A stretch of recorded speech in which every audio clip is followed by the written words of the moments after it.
Class 12 chapter 4 determinants का introduction आज हम लोग सीखने वाले हैं। सबसे पहले हम लोग डिटर्मिनेंट्स का डेफिनेशन जान लेते हैं। एवरी एक्स स्क्वायर मैट्रिक्स, यानी कि जितने भी इसमें डिटर्मिनेंट्स में होंगे सारे क्या होंगे, एक्स स्क्वायर मैट्रिक्स होंगे, यानी कि 1/1, 2/2, 3/3, 4/4, 5/5, ठीक है, इस तरीके से होंगे। लेकिन 3/3 तक ही हम लोग इसमें पढ़ेंगे। जितना ज़्यादा बड़ा होता है उतना ही डिटर्मिनेंट्स हमें निकालना बहुत ही कठिन हो जाता है, ठीक है। तो इसमें 3/3 तक ही आप एंड तक पढ़िएगा। Clear? Every x square matrix associate a number which may be real और complex called determinants of matrix. For matrix यानी कि A, determinant A is denoted by this, ठीक है। अब सबसे पहले हम लोग जान लेते हैं ये कि वन ऑर्डर डिटर्मिनेंट का हम लोग कैसे डिटर्मिनेंट फाइंड करेंगे, ठीक है। वन ऑर्डर डिटर्मिनेंट्स,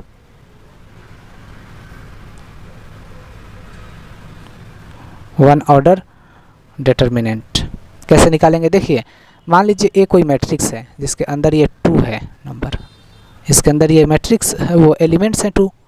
ए मैट्रिक्स है जिसके अंदर 2 एलिमेंट है, ठीक है। तो अब ये 1/1 का है, वन ऑर्डर का है। ऑर्डर का मतलब 1/1, 2/2 कह रहा है ना। एक्स स्क्वायर मैट्रिक्स यानी कि 1/1, 2/2, 3/3 ही आपको इसमें देखने को मिलेंगे। तो ये 1/1 का है, ठीक है। 1 रो है, 1 कॉलम है, ठीक है। तो इसका डिटर्मिनेंट इस तरीके से हम फाइंड करेंगे। इसका डिटर्मिनेंट क्या आएगा? 2 ही आएगा, ठीक है। अब चलिए, अब 2 ऑर्डर डिटर्मिनेंट जानते हैं। 2 ऑर्डर डिटर्मिनेंट, 2 ऑर्डर का डिटर्मिनेंट हम लोग फाइंड करते हैं। देखिए डियर, जैसे कि एक कोई मैट्रिक्स है, मान लीजिए कि 1 है, 2 है, -5 है, -3 है। ये मैट्रिक्स है ए जो 2/2 का है, यानी कि 2 रो हैं, 1 2 और 2 कॉलम हैं, 1 2, ठीक है, 2/2 के हैं, ठीक है। तो ये भी हमारा एक्स स्क्वायर मैट्रिक्स है। तो अब हमें इसका डिटर्मिनेंट्स हम कैसे फाइंड करेंगे? आप देख लीजिए, आपको सबसे पहले इसको इससे मल्टीप्लाई करना होगा। इसको इससे सबसे पहले मत कीजिएगा, सबसे पहले इसको इससे मल्टीप्लाई कीजिए। -3 1 ज़ा -3, और फिर यहाँ माइनस का साइन लगेगा, ठीक है। और फिर 2 × -5, इसको भी मल्टीप्लाई कर दीजिए, ठीक है। तो क्या आ गया? -3 प्लस माइनस और माइनस प्लस 5 2 ज़ा 10, कितना आ गया? 7 आ गया, ठीक है। तो 2 ऑर्डर का डिटर्मिनेंट मैंने निकाला, ठीक है। ए मैट्रिक्स है तो इसका मैंने डिटर्मिनेंट निकाला, ठीक है। तो क्या आया? 7, ठीक है। इसको बोलेंगे हम डिटर्मिनेंट ऑफ ए, यानी कि हम डिटर्मिनेंट फाइंड कर रहे हैं। तो कितना आया है? 7 आया है। क्लियर? समझ में आ गया?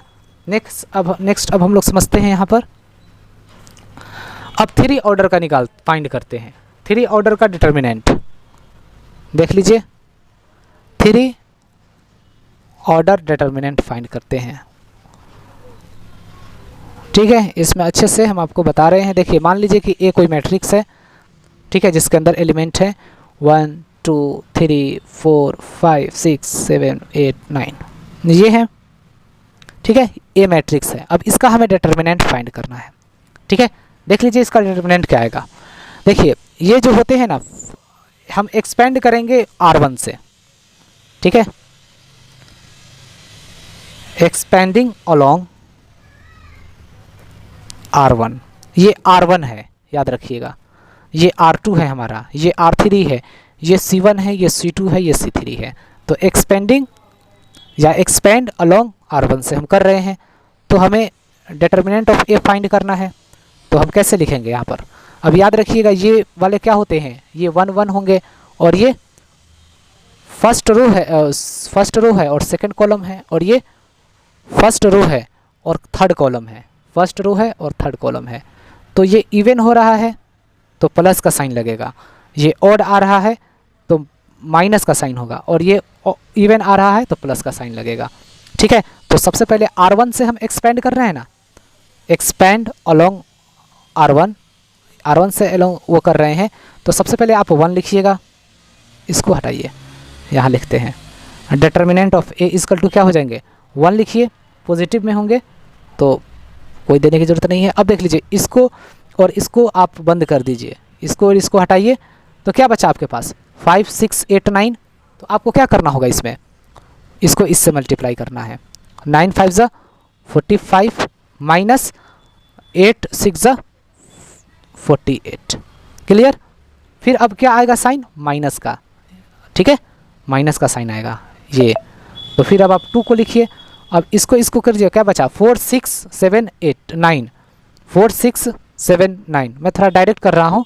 क्या बचा हमारे पास 4 बचा, 6 बचा, 7 बचा, 9 बचा। जब मैंने 2 को लिया तो अब इसको हटाइए और इसको हटा दीजिए। तो 9 6 ज़ा 9 4 ज़ा 36 और माइनस 6 7 ज़ा 42। क्लियर। और फिर प्लस का साइन है तो प्लस का साइन आएगा और 3 लिखिए और इसको क्लोज कर दीजिए। क्या बचा 4 5 7 8। तो 8 4 ज़ा 32 और फिर माइनस 7 5 ज़ा 35। अब देख लीजिए क्या आते हैं, ठीक है। डिटर्मिनेंट ऑफ ए क्या आता है यही देखना है हमें। तो 1 into minus 3 minus 2 into minus कितने हो जाएंगे 6 प्लस 3 इंटू माइनस 3 कितने हो जाएंगे माइनस 3 माइनस और माइनस प्लस 12 और ये प्लस माइनस माइनस और 3 3 ज़ा 9 माइनस माइनस 3 और माइनस 9 माइनस 12 और ये फिर प्लस का 12। क्या आ गया 0 आ गया। समझ में आया डियर। तो इस तरीके से आप 3/3 का डिटर्मिनेंट फाइंड कीजिएगा, ठीक है। यहाँ पर ये एक्सपेंड लिख दीजिए, सही रहेगा। एक्सपेंड अलोंग R1, ठीक है, ये आपको पता चल गया। अब चलिए अब हम लोग कुछ और इसमें जानते हैं। अब डियर यहाँ पर अब आप जान लीजिए कि मैंने तो एक्सपेंड किया अलोंग R1 से तो मेरा 0 आया। अगर हम एक्सपेंड करेंगे R2 से भी तो हमारा आंसर 0 ही आएगा, ठीक है। चलिए हम करते हैं, ठीक है, यही तो हमारा है।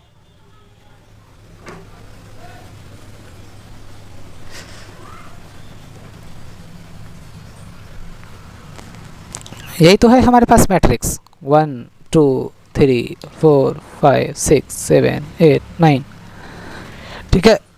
क्या करना होगा हमें एक्सपेंड करना होगा अलोंग R2।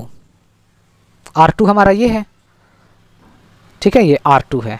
तो R2 से अब हम एक्सपेंड करेंगे तो हमें डिटर्मिनेंट फाइंड करना है। कैसे फाइंड करेंगे चलिए जानते हैं। देखिए R2 में ये 4 क्या है, ये 4 हमारा सेकेंड रो है ना, सेकेंड रो है और फर्स्ट कॉलम है। और ये 5 क्या है हमारा सेकेंड रो है और कौन सा कॉलम है सेकेंड कॉलम है। और ये 6 क्या है सेकेंड रो है और थर्ड कॉलम है। तो ये ऑड आया तो माइनस, ये और इवन आया तो प्लस और ये ऑड आया तो माइनस। तो पहले ही माइनस का साइन आ जाएगा, ठीक है। और 4 को आप यहाँ रखिए और इसको इसे और इसे आप कट कर दीजिए। क्या बचा 2 3 8 9। तो 9 2 ज़ा 18 माइनस का साइन आएगा और फिर 8 3 ज़ा 24। क्लियर। अब ये प्लस का साइन आएगा। फिर 5 को बाहर रखिए, ये 5 को इसको हटाइए। 9 1 ज़ा 9 माइनस 7 3 ज़ा 21, ठीक है। अब फिर माइनस का साइन आएगा। क्लियर। 6 लिखिए, ठीक है, 6 लिखिए। इसको और इसको क्रॉस कीजिए। 8 1 ज़ा 8 माइनस 7 2 ज़ा 14, ठीक है डियर। तो माइनस 4 इंटू कितने हो जाएंगे माइनस 6 प्लस 5 इंटू माइनस 12, ठीक है। 21 में से 9 घटेगा तो 12, ठीक है, समझ में आ गया। फिर माइनस 6 इंटू माइनस 6। अब देख लीजिए यहाँ पर minus 24, sorry minus minus plus हो गया तो 4 6 ज़ा 24। क्लियर। प्लस और ये माइनस माइनस 5 12 ज़ा 60 माइनस माइनस प्लस का साइन हो जाएगा 6 6 ज़ा 36। अब ये दोनों को जोड़िएगा तो आपको कितना मिलेगा 60 और ये माइनस का 60 आ गया ना 0। तो जब मैंने मैट्रिक्स यही था, यही मैट्रिक्स मैंने पहले भी लिया था जो मैंने एक्सपेंड किया था अलोंग R1 से, तो यही मैट्रिक्स था। इसी को एक्सपेंड किया मैंने अलोंग R2 से, तो भी आंसर क्या आया मेरा डिटर्मिनेंट ऑफ ए कितना आया है 0 आया है, ठीक है। अगर ऐसे ही अगर हम एक्सपेंड करेंगे कॉलम से भी ना फिर तो वही हमारा आंसर आएगा। चलिए एक बार और कॉलम से कर लेते हैं, ठीक है, कॉलम से कर लेते हैं। कॉलम, ठीक है। तो हमें सबसे पहले कि ए लिख दो, डिटर्मिनेंट यार, मैट्रिक्स लिख दो पहले। क्या है 1 2 3 4 5 6 7 8 9, ये है ए मैट्रिक्स, ठीक है। जब ये ए मैट्रिक्स है तो अब हमें इसका क्या करना होगा, एक्सपेंड करना होगा। कैसे? एक्सपेंड अलोंग C1, C1 से अलोंग एक्सपेंड करेंगे। ये हमारा C1 है, C1। तो ये 1 क्या होगा, ये 1 के लिए क्या होगा, फर्स्ट रो फर्स्ट कॉलम, और ये क्या है, सेकेंड रो, और ये फर्स्ट कॉलम, और ये क्या है, थर्ड रो फर्स्ट कॉलम। तो ये क्या आया, ये इवन है ना, तो प्लस का साइन, ऑड है तो माइनस का साइन, इवन है तो प्लस का साइन, तो प्लस का साइन से स्टार्ट होगा।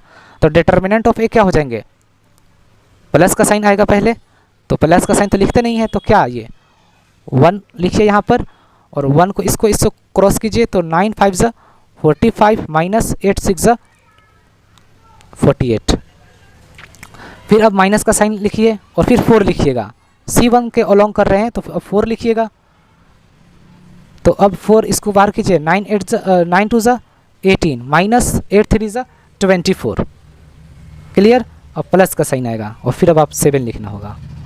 क्या होगा फिर, यहाँ पर देख लीजिए, अब आप इसको क्रॉस कर दीजिए, क्या बचा आपके पास, यही बचा। तो 6 2 ज़ा 12 माइनस 5 3 ज़ा 15, क्लियर। तो ये 1 से मल्टीप्लाई कीजिए, कितना आया टोटल, -3 ही तो आया, माइनस 4 इंटू कितने हो गए, -6 प्लस 7 इंटू कितने हो जाएंगे, -3, तो कितने हो गए, -3 माइनस माइनस प्लस 6 4 ज़ा 24 और प्लस माइनस माइनस 7 3 ज़ा 21। इसको जोड़िएगा तो कितने हो जाएंगे, -24 और प्लस 24, ये क्या आ गया, 0 आ गया ना। तो अगर आप किसी भी मैट्रिक्स को, या तो वो 1 ऑर्डर का हो, या 2 ऑर्डर का हो, या 3 ऑर्डर का हो, ठीक है, समझ में आया। 1 by 1 का होगा तो 1 ऑर्डर का बोलेंगे, 2 by 2 का होगा तो 2 ऑर्डर का बोलेंगे, 3 by 3 का होगा तो 3 ऑर्डर का बोलेंगे, ठीक है। अगर ऐसा होता है तो अगर हम एक्सपेंड करते हैं अलोंग R1, एक्सपेंड करेंगे अलोंग R2, एक्सपेंड करेंगे अलोंग R3, या एक्सपेंड करेंगे अलोंग C1 यानी कि C1 ये कॉलम, या फिर अलोंग करेंगे वो एक्सपेंड करेंगे अलोंग C2 या एक्सपेंड करेंगे अलोंग C3, तो हमारा आंसर 0 ही आएगा। सिर्फ इस मैट्रिक्स के लिए, ऐसा नहीं है कि हमेशा 0 आएगा, ये दिमाग में नहीं होना चाहिए, ठीक है। मैट्रिक्स अगर आपका ये डिफरेंट रहेगा तो डिफरेंट आंसर आएंगे, ठीक है। तो मैं एक ही मैट्रिक्स को लेकर चला हूँ जो कंटिन्यूसली 9 तक है, तो हमारा आंसर 0 आया है, ठीक है। बाकी आपके बुक्स में अलग अलग हो सकते हैं, समझ में आया। अब साइन याद रखने के लिए मैं आपको एक तरीका बता देता हूँ, ठीक है। यहाँ ध्यान दीजिए, अब आप A11, ठीक है, A21 A31 ऐसे होते हैं ना, A12 A13 A22 A23 A31 A32 A33, ये होते हैं मैट्रिक्स हमारा, ये डिटर्मिनेंट है। तो इसके साइन क्या होंगे, यहाँ पर तो आएगा 1 1, ठीक है, इवन है तो प्लस का आएगा साइन, ये ऑड है तो माइनस का, ये आएगा, इवन है तो प्लस का, ये ऑड है तो माइनस का, ये क्या है, इवन है तो प्लस का साइन आएगा, ये ऑड है तो माइनस का साइन आएगा, ये क्या है, इवन है तो प्लस का साइन आएगा, ये ऑड है तो माइनस का साइन आएगा, और ये ऑड है तो इवन है तो प्लस का साइन आएगा। अब आप देखिएगा इसके डायगोनल्स हैं सिर्फ पॉजिटिव हो रहे हैं, बाकी ये 4 निगेटिव हो रहे हैं। तो याद रखिएगा, जैसे अगर आप अलोंग ये वाले चीज़ें आएंगे तो आप समझिएगा कि ये निगेटिव होगा, ये वाले आएंगे तो पॉजिटिव होगा, ठीक है। तो डायगोनल्स वाले जो होंगे, देख रहे हैं 2 डायगोनल्स हैं और दोनों डायगोनल्स के सामने सामने जो आ रहे हैं ये साइन, यह पॉजिटिव हो रहे हैं, बाकी इधर साइड वाले नेगेटिव नेगेटिव नेगेटिव नेगेटिव, ठीक है। तो अगर आप इसमें R1 R2 R3 के अलोंग करिएगा तो आपको पता चल जाएगा कि ये नेगेटिव नेगेटिव नेगेटिव नेगेटिव, बाकी ये positive positive positive positive positive, clear. तो